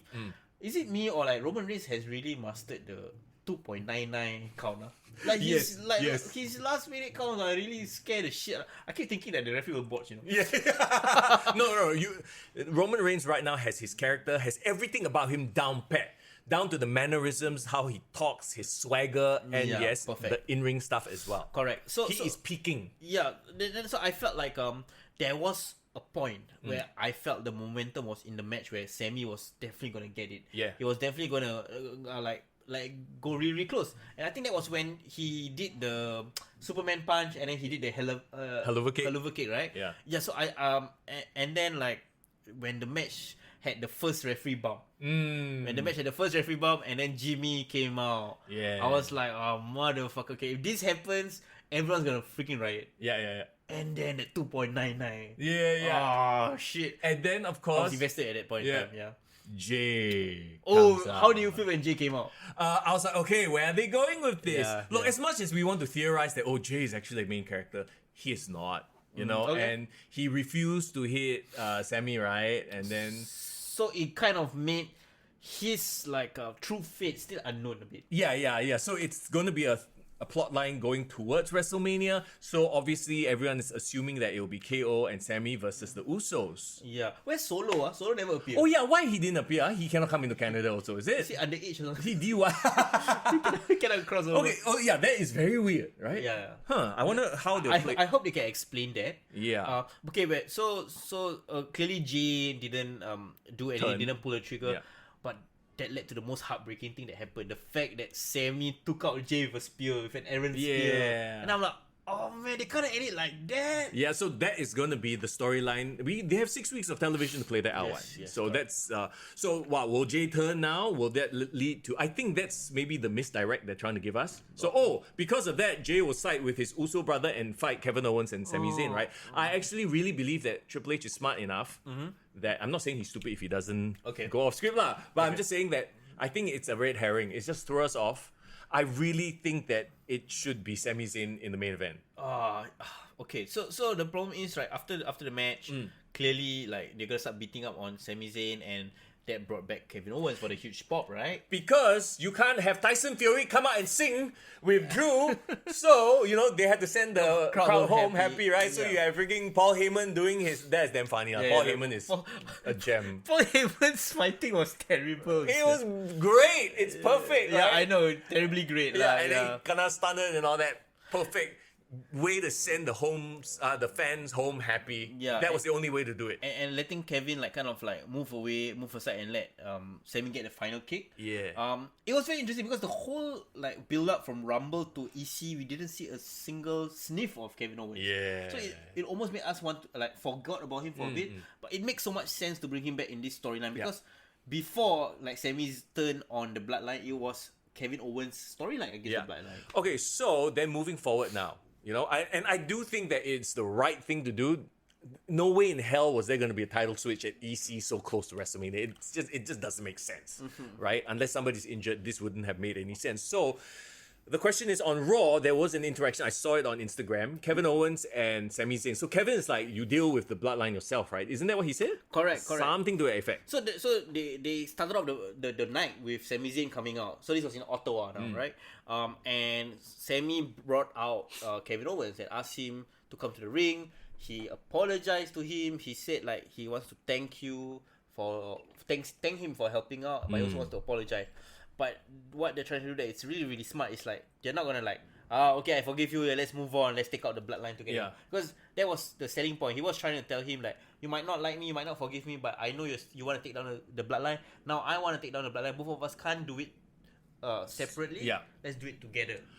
So that was the pitch lah. But Kevin Owens didn't agree immediately. Correct. So, which leads us to think that, yes, this is the setup for the tag team match. Yeah. Which... logically is where it's probably going. This is probably the plan along. But I really, bro, I'm begging the wrestling gods, Triple H, Papa H, Mr. Paul Levesque, do not go through this. Let Sami Zayn go to the main event. Find something else for Kevin Owens to do. Would you want them to have the tag team match before WrestleMania? What do you mean before? As in on a Raw? Yeah, on a Raw SmackDown. And then like it could be something like this, right? So clearly there still be Jay very, very conflicted, but he's still gonna team up with his brothers, right? Yeah. But then like they do some sort of stipulation where Sami says like, okay, if I win this match, I want to go to I can go to WrestleMania, right? And like in the course of that match, actually Jay kind of sacrificed himself to give the victory. Bro, then if you're gonna do that, right, why not go the Kofi Kingston route? Remember what led to Kofi Kingston and Kofi Mania? The Mustafa, right? No, but what match it was? Oh, Gauntlet match, bro. Gauntlet match. Can you imagine? Oh my god, can you imagine? Sami versus Solo. Barely get past. Sami versus Jimmy. Then Sami versus Jay. And then Jay lays down for him. Oh, bro. Oh, shit. Okay, but where does Kevin factor into all this? Like, how will Kevin give like I'm sorry, bro. the seal of approval? I don't care about Kevin Owens at this point. I just want my boy. I want my boy Sami Zayn at the top. Okay. But man, so you're saying that there is still time to make it a triple threat? there is, but I'm hopeful, but I also am realistic. You know what I mean? Yeah. Okay, coming from I'm objectively enjoying both storylines. Sure. I love what Paul Heyman did with Cody Rhodes. Well, on Raw there was another interaction. So they are still playing up on the fact that like there's gonna be that one interaction between Cody and Roman, and from there we're gonna know whether it's gonna be magic or not, right? But of course, I love Sami Zayn as well, and I feel like he deserves to finish that story. Yeah. But can all of it coincide on the way to WrestleMania? I don't know. Bro, I say can. Just triple threat. It's been done before. Okay. If anything, Triple H is, pun intended, a student of the game. He's going to learn from exactly what he did at WrestleMania 20. Yeah. It can work. It will work. Sami Zayn for WWE Universal Champion. I said, split the titles. Have it a 2 falls match. Yeah, make it 2 nights. One night Sami versus Roman. Night Sami versus No, I'm suggesting one night, the triple threat main event, 2 falls. Oh. First person to pick up a pinfall wins World Championship. Second person wins Universal Championship and have Roman lose both. Have they done this before on a WrestleMania? It was like a triple threat match between the European and the IC or something. Yes, Kurt Angle, Eddie Guerrero, Chris Benoit. I think. Somebody correct me if I'm wrong, but Kurt lost both titles. Oh yeah, because Kurt was a Euro-Continental. Yes. Yeah. Hey, WWE, let's do that.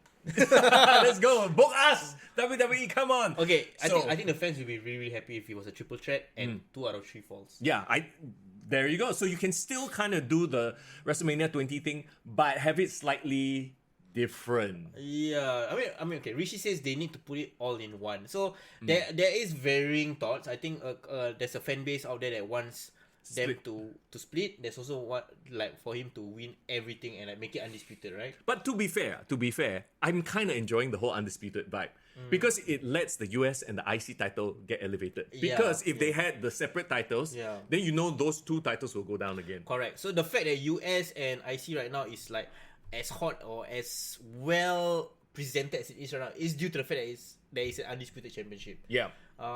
So I don't know, man. But one thing I can say for certain, this is one of the better road to WrestleManias we've had in a long time because know what's my gauge? What? I have had friends who are lapsed wrestling fans who are texting me and talking to me like, hey guys, like, bro, how was Elimination Chamber? Like, they were literally excited. They're invested in this storyline. Bro, I have colleagues also who are like, hey, what's going on? What's this USO? What's this UC thing? You know, Is it JK lah, JK lah. So he's like, I re-signed to WWE Network just to watch, this stuff because I want to catch up. But they don't have Raw on there. So I'm like, what's going on? So I'm like, wow, okay, so this like whole bloodline thing has basically elevated the entire product. Yeah, the fact that so right now, I think that's your gauge. Your gauge, if like someone like JK is asking you about stuff. Like my gauge is I have like really long time wrestling fans who are aware that Logan Paul is like apparently somebody told me that Logan Paul's TikTok video of him attacking Seth Rollins is like the biggest news story, got the most TikTok views over the weekend, even surpassing some NBA stuff. Like, wow. There was like a Giannis NBA All-Stars thing that happened. I'm not even surprised. Yeah. It's freaking Logan Paul, right? So they have so many things going for them. Unfortunately, the weakest stuff right now is the women's stuff. Yeah. Which sucks. Except for Rhea, everything else in the women's division is like... Even weird to say that Brock is really not the biggest story out of this entire night, which is interesting. Which is good because he's had his shine so many times already. Correct. Let him put over somebody or have a great match. Well, I don't know Omos sekali is really Brock versus... let's hope it's not. Okay, but okay, if it's Brock versus Omos, it will be the first match of the first night. So Brock can immediately fuck off, go home. I don't know. I hope Brock has a better match. I said Gunther, come on, wrestling gods. Brock versus Gunther. Brock Gunther, yes. Okay, wait. Very interestingly, you talk about the women's not having a shine, right? So there was one segment on Raw. Ding dong, hello. Yeah. Bailey brought up. I saw the EO's Bailey, EO, and EO. EO and Kai. Dakota Kai, yeah. And then they had Lita and Becky Lynch. Correct. So I think that I don't know where that match has been confirmed or announced. And there's also that unknown factor of where is Trish Stratus in all of this. Yeah, I saw Dakota Kai on crutches. Is she injured?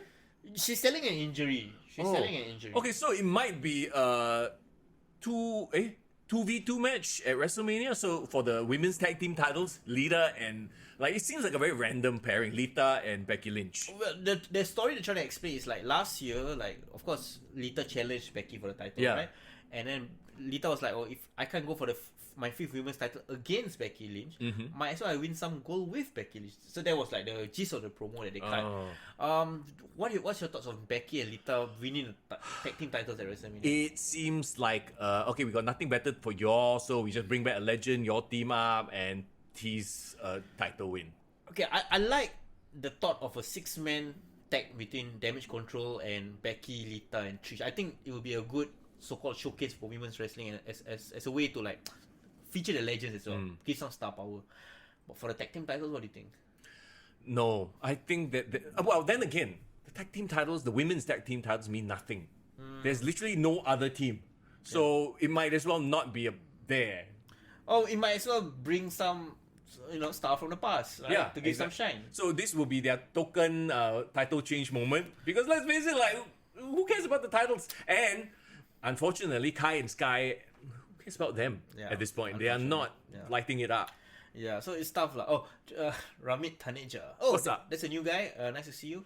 Triple H wants Mercedes Moné, aka Sasha Banks, and Kenny Omega at any cost for WWE. Really? Well, then again, didn't Sasha Banks, aka Moné, sign with New Japan long term? Bro, that song is in my head, man. Moné. I still can't get over the botch finisher at the Wrestle Kingdom. But just very quickly, she did win the women's title, IWGP Women's Championship, right? From Kairi Sane. Correct. So in the US. I did peep that match. So shout out to Urfi. I think he sent the audio and footage on our Discord. The finisher looks better now.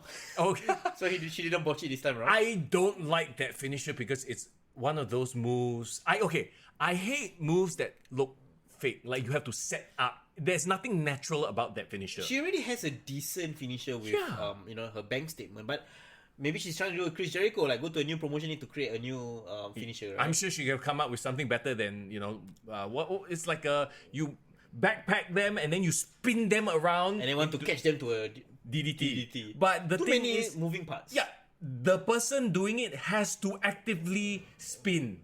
If not, it looks it just looks it looks fake to me, and I do not like stuff that looks fake. I can only suspend my disbelief to a certain level before it reaches Young Bucks level. The whole podcast I haven't brought up Young Bucks yet. Bro, we were so close, man. So close. So close to but ending you know, it, man. like you gotta make it look like it could be done. Yeah. Hey, Irvin, can you let us know? Yeah, ask ChatGPT if Sami. WWE, that'll be interesting, man. Let's do it right now. Hang on. Yeah, we're gonna try it right now on our ChatGPT. But Rishi, so what was your answer when About that what? happened? No, because Rishi said he also tried it. Oh, is it? ChatGPT said cannot predict. Okay. I can't open it. I have to log in. So never mind. No worries. Well, Ramit, so very active over there. He says Mandy Rose potentially excited to join AEW. Okay, enjoy Soraya's new faction because Ruby Soho denies. Oh, so there's some connection. But Ruby and Mandy never had a thing, what? Well, I mean, they are ex-WWE lah, so that's the whole like contention, right? Yeah. Oh my god, I haven't watched Rampage in a long time. Thank goodness, because I don't think anything interesting has happened. No. Rampage has become the Young Bucks show, which is great, so I don't have to watch them. Look, and the crazy thing is, right, and the ratings have proven it. Like, people need to stop drinking the Young Bucks Kool-Aid and just wake up to the fact that they are not a ratings draw. Nobody cares about them in terms of just other than outside of their own little fan base, because they don't know or they don't have what it takes to be TV stars in a long term, because they keep going out there and doing everything over and over and over to a point where it's just boring. The best thing that they had going was the FTR feud, and they should have Put them over? They should have put them over. They should have ended the series, but they didn't. Now, if they were to just freaking grow up and work with CM Punk, you have money. You have a money feud right there. I think that would make them relevant. Yeah, because right now they are absolutely irrelevant. So apparently, like the last week's Dynamite had like 800,000 in ratings. Yeah, they are just not even MJF can save them, because unfortunately right now Daniel Bryan or Bryan Danielson is not the Daniel Bryan of the past. Not There is no they've sort of written him into boringness. MJF is doing the best he can, but he's only so much, like, he's still considered a very young talent. He's not an established star. Yeah, you know, and he can't be afforded to like kind of like bring up his company on his own. no. Right? And you have Hangman Page. Remember, we were like, where did they go? Of course lah, Texas Deathmatch lah. I knew it. It's like I was that close. It was. I thought it was gonna be an exploding barbed wire deathmatch, but close enough. And they learned from the past already. So, but like literally, I was watching Dynamite. None of it was compelling or interesting television. And I'm not saying it because Mr. Young is a WWE guy. Oh, he's such a WWE mark. Like, objectively speaking, outside of one or two segments, Dynamite has been tough to watch. Yeah, they tried to do this MJF thing where they brought Christopher Daniels for like to put over. Okay, I know a lot of people are gonna hate me for saying this, but Christopher Daniels comes off very fake. Really? I don't know. Like, maybe he hasn't been on the mic for a while, but when he did the whole thing, I was like, I know where this is going. He's 100% going to turn and say, oh, I don't want your money, and he's going to get beat up, and that will... This is like... none of it was compelling to me. It was Correct. like... To me, the most compelling thing on Dynamite was actually a pre-tape segment with the guy that everyone's forgotten about. What? Who? Do you see that sit down that JR had with Wardlow? Oh, yeah, and the new shaved head. Explaining the hair, right? Yeah. Honestly, he came across as pretty relatable. Like he actually showed emotion, and the story was actually quite sad. Like the dad really looks like he can be like Bruiser, like freaking like Blackjack Mulligan. Right.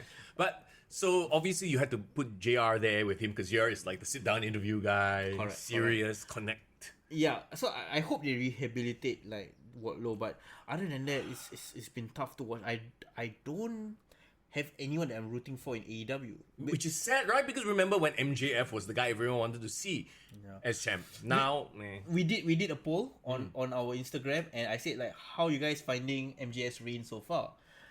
60% says it's been mid. 60%, guys. So are we losing the MJF shine, or is this just because he hasn't had good opponents? Because when MJF was fighting Ricky Starks, bro, we all felt it. We felt like, okay, this was something. It is so clear that the booking direction in AEW is just a mess. Look at the people that they have gotten over by themselves. They managed to bury almost immediately. Wardlow gets over. Oh, fight security guards, immediately goes down the toilet. Yeah, exactly. Darby Allin, homegrown star, what the f is he doing now? Like, Win lose TNT title.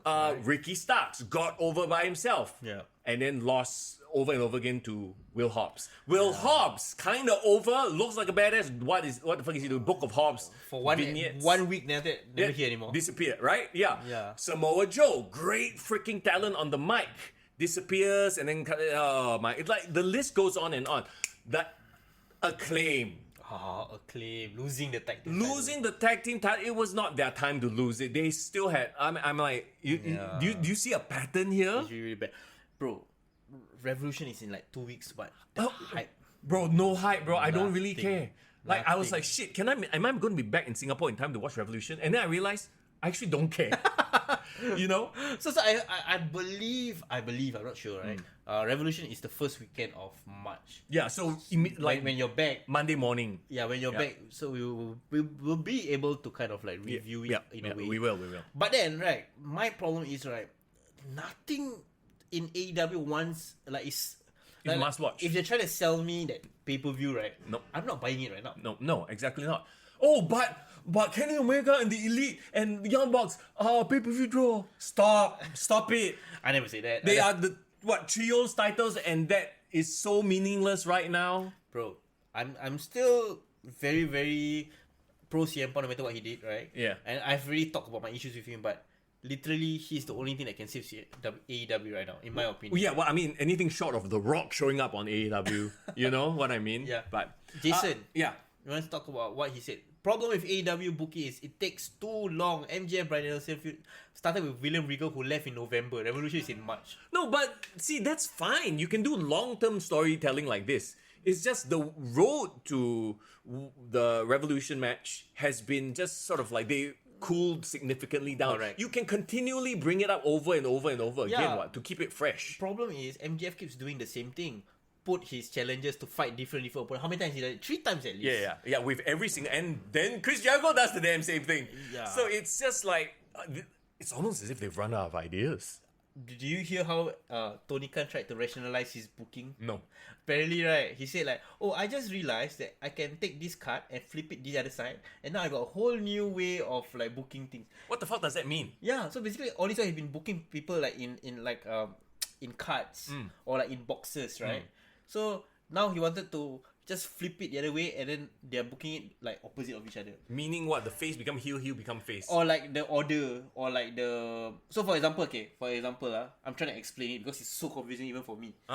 Maybe like the main eventers is like 6 names, right? And then like the mid card is this name, and then like maybe undercard is card. So he said like now he flipped everything upside down.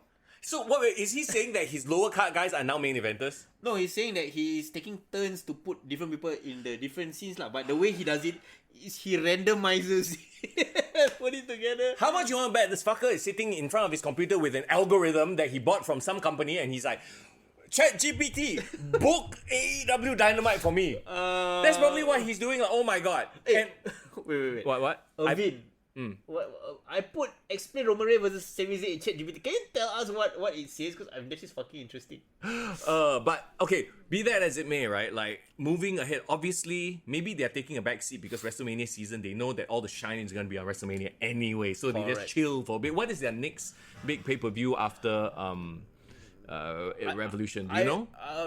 Are you talking about AEW Revolution? It should be Double or Nothing, right? So that's all the way When's that? in May. Okay. Remember So last year they had the Owen Hart tournament? So hopefully moving ahead, they have a bigger build to the Double or Nothing. You're right. Yeah. So there you go. Irvin says ChatGPT anyhow reply.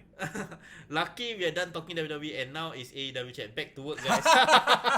Jason also shit on the AEW. I love the shit that been through. Okay, but that aside, I think we'll just wrap things up. We won't be doing a podcast next week because I will be away. I will be in Bali enjoying the life of on the beach. Enjoy yourself, man. Solid 2 weeks, right? Well, a week and a bit lah. But we will be back after AEW Revolution to review the show. Yes. So we won't be here next week and next 2 weeks. Actually, no, it's just next week only. What? Oh, is it? Yeah, it's just 1 week. So okay, looking at the calendar right now, we won't do the 28th. Yeah. But I will be back. We'll do the 7th. What? Oh yeah, so it's kind of like a week. So it's a 2-week break, but we are only missing one episode. Okay, Right? that makes sense. Does that make sense? So, I mean, we'll freaking throw our hot takes out on social media as well. Are you gonna do a hot take in Bali? That would be interesting. No, because I don't care about Revolution. Honestly, like, I'm very happy not to watch any AEW content while I'm away. Yeah, that would be interesting. I would love to see you just put some stupid thing from like, hello, live from Bali. How are you? Bro, I'm looking at the early card for Revolution right now. Do you know what they're doing for the tag team title match? What the fuck is this bullshit? The Guns versus the Acclaim versus Tag Team Battle Royale winners versus Casino Tag Team Royale winners. Hey, stop it. Lah. Hey, Tony Khan, stop it with this bullshit lah. At least just give it... Excuse me, the Guns versus the Acclaim, Billy Gunn on a pole match. Why is there 2 other tag teams? Yeah. Oh my god. Obviously, they have Billy Gunn as the MacGuffin, the thing they're fighting for, the stakes, right? So it's already there. Why do you have to include 2 other tag teams? See, this is Tony Khan's big freaking problem. He wants to throw everybody in there. Yeah, it's terrible booking. Cannot. Yeah. We'll talk about AEW, I guess, when the time comes. But hey, don't let us dampen your spirits. No. WWE has been great. And early predictions to WrestleMania, we might have Cena versus Theory. We might have Brock Lesnar versus Gunther, right? Yeah, we got Logan Paul, Seth Rollins, obviously Cody, Roman Reigns, Sami Zayn somewhere in the mix with Kevin Owens, Usos. A lot of permutations, and we don't know what the full card is. That is a great lead up to WrestleMania because it keeps things fresh. 6 weeks lead up is going to be an awesome 6 weeks, I think. Do you feel like, in my opinion, like I like this WrestleMania because it's being headlined by current stars. Yes. There's no Brock Lesnar versus Roman Reigns. Yeah. You know what I mean? So they're doing a good job, lah, basically. But okay, let's get out of here. Let's let you go do your thing. Yes. Once again, yes, live from Casa de Mr. Young. No lag issues today. You got 2 weeks to figure out your laptop, bro. Well, we shall see. So, like, if you guys really enjoy this kind of format, we can make this like the podcast itself, but we can do it often. We will make it once every 2 weeks or once every month. Unless we get a whole ton more patrons, then Foreign can afford to take Grab here more often. You see, so go check out our Patreon page. It's in the description. And then, hey, whichever tier you can sign up for is comfortable for you. We appreciate you. And if not, you can always join in the Discord. The conversations there are always fun. And thank you once again for the support. If you haven't already, like the stream on YouTube. If you listen to the stream on Spotify, do us a favor. You know, whatever platform it is, give it a rating. Give it a 5-star rating. Tell everybody why you love Foreign and Mr. Young. Yes, why you love me so much that you want me to come all the way here to continue doing this. Please like the YouTube channel as well. Subscribe. We're trying to hit 1,000 subscribers whenever lah, bro. Because we are very slowly going up there. It's almost 200. One step at a time, like Jordan Sparks sang, right? And follow us on our social media pages as well. Instagram, TikTok. Look, all the links are in the description. And we'll see you when we see you. Okay, everybody, have a great Monday ahead. Enjoy the rest of your day. Hey, Tuesday lah, bro. It's Tuesday, bro. I time warp already. Wait. Before we leave, right? So when we are back, right, in the 2 weeks time, not only we're talking about AEW, there's also something else we will be previewing as well, because we will not just talk about wrestling, normal wrestling, talk about local wrestling as well, right? Yes, Ring of Rebirth, they're going to have their big show with Dragon's Gate. And it's a 2-day event. So we'll obviously preview the card. If we can get somebody on, we'll chat with them as well. We might get a Dragon Gate wrestler on the podcast. You never know, man. We'll see. Maybe that Tuesday we really need to be here so that we can interview someone. We can get some rando come into my house, bro. What the hell? You want some big ass buff Japanese wrestler walk into your house? Exactly. I think my dogs might freak out. Your dog will really start thinking it's a burglar, bro. Yeah. But yeah, just follow our socials. Updates are there, okay? All right, let's get out of here. Bro, one more for the road. Sesame!